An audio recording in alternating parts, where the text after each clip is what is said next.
I stress-tested a retirement plan today. A 65-year-old, $300,000, Social Security starting at 62, standard Medicare coverage. The plan ran out of money in year 11, and I want to show you exactly where it broke and exactly what would have saved it. Now, most people assume that $300,000 in retirement savings is a reasonable amount to retire on. And at first glance, the math seems fine. $300,000 drawing 4% per year gives you $12,000 annually. Add Social Security, you are above water. But there is something the basic calculation does not account for. Something that has derailed thousands of retirement plans that looked perfectly solid on paper. And when it hits in exactly the kind of year when you can least afford it. This channel is about making retirement planning clear.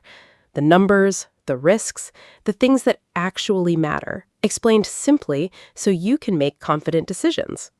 I'm Calera, and I'm glad you're here. In today's video, I want to show you 3 things. First, exactly where and why this retirement plan broke. Second, 3 fixes that would have kept it solvent. And third, the one fix that surprises most people because it has nothing to do with the money itself. Stay with me for that third one. Let's take a look. Why $300K is the right number to stress test. Before I run through the numbers, let me explain why I chose $300,000 for this stress test. Most retirement content you see online uses $1 million or $1.5 million, and those are useful examples. But they are not where most Americans actually are. Federal Reserve data shows that the median retirement savings for Americans aged 65 to 74 is closer to $87,000. $300,000 is actually above average. It is a number that represents a person who has done a lot of things right, worked consistently, saved regularly, made sacrifices. And yet, as I am about to show you, it is still vulnerable to a specific kind of market event that most retirement plans do not fully account for. And the reason I want to show you this is not to scare you, it is to show you exactly where the risk is, because once you can see it clearly, you can plan around it, and the fix is not as hard as the failure looks. Part 1. Where the plan broke. Let me walk you through the plan as I built it, and then I am going to show you exactly the moment it fails. Meet someone named James. He is 65 years old, lives in Michigan. James has $300,000 in a traditional IRA. He claimed Social Security at 62, benefit of $1,480 per month. His monthly expenses in retirement are $3,200. SS covers $1,480. He needs $1,720 more per month from his savings. That is $20,640 per year, a 6.9% withdrawal rate from his $300,000. Now, 6.9% is above what most financial guidelines recommend. The commonly cited 4% rule would suggest $12,000 per year. James is drawing more than that.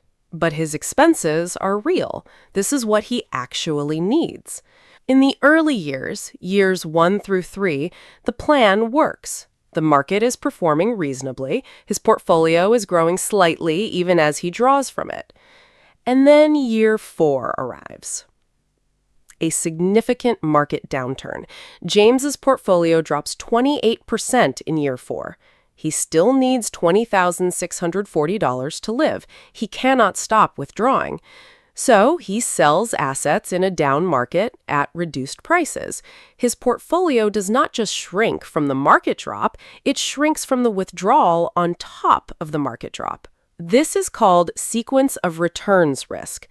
The timing of a market downturn in the early years of retirement has a dramatically larger impact than a downturn later, because in the early years, you are selling the most shares at the lowest prices, and those shares are gone. They cannot recover.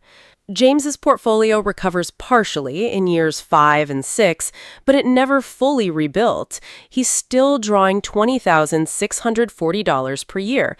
The math has changed permanently. By year 11, James is 76 years old. His portfolio reaches zero. He still has Social Security. He still has $1,480 a month. But the $1,720 gap that his savings used to cover now has nothing behind it. That is where the plan broke. Sequence of returns risk combined with a withdrawal rate that left no buffer in a plan that had no flexibility built in. Part 2. The 3 fixes. Now, I want to show you what happens to James's plan if we make 3 specific changes. Not dramatic changes, practical, realistic adjustments. Fix number 1. Delay the Social Security claim by 3 years. Instead of claiming at 62, James waits until 65, his retirement date. His benefit increases from $1,480 to approximately $1,740 per month. That is $260 more per month, $3,120 more per year. With the higher SS benefit, James now needs $1,460 from savings per month instead of $1,720. Annual withdrawal drops from $20,640 to $17,520.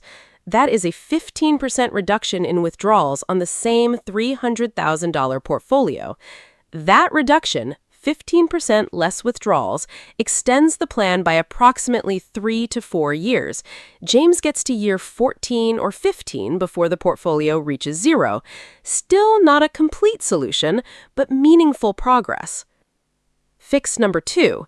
Skip inflation adjustments on withdrawals in the first 3 years. Most retirement plans assume you increase withdrawals with inflation every year. In normal times, that's sensible. But in the first 3 years, when sequence of returns risk is highest, reducing that flexibility makes a significant difference. If James holds his withdrawals flat in years 1 through 3 instead of increasing them, his portfolio keeps more shares intact during the vulnerable early period. When the year 4 downturn hits, he has more assets to absorb the drop. Combined with Fix 1, the plan now extends to approximately years 17 or 18. 3 more years of solvency. From a minor adjustment that requires real but manageable discipline in the early years of retirement. Fix number 3, and this is the one I said surprises most people.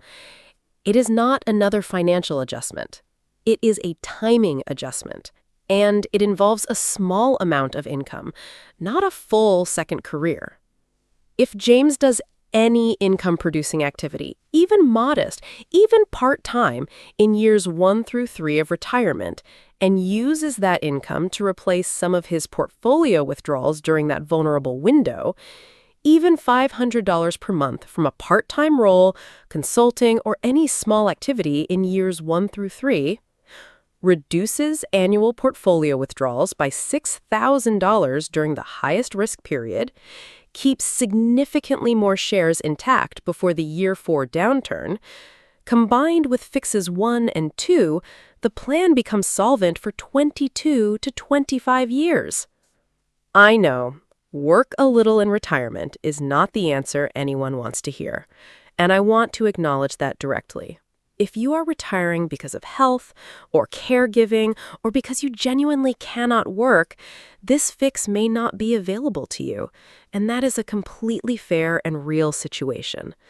But for many people who retire at 65 in reasonable health, the idea of 10 to 15 hours a week for the first 2 or 3 years, doing something they enjoy or are skilled at, can be the single most powerful thing they do to protect their retirement plan.